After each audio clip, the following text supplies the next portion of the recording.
ടീച്ചേഴ്സിനെ കണ്ടുപിടിക്കുക, അവരെ കോണ്ടാക്ട് ചെയ്യുക, അവരെ പല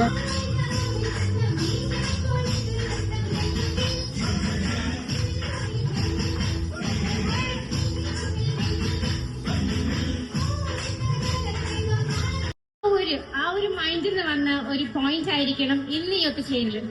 നമ്മളെ പഠിപ്പിച്ച ഈ എല്ലാ ടീച്ചേഴ്സിനും നമ്മൾ ഇന്ന് കാണുന്നുണ്ട്.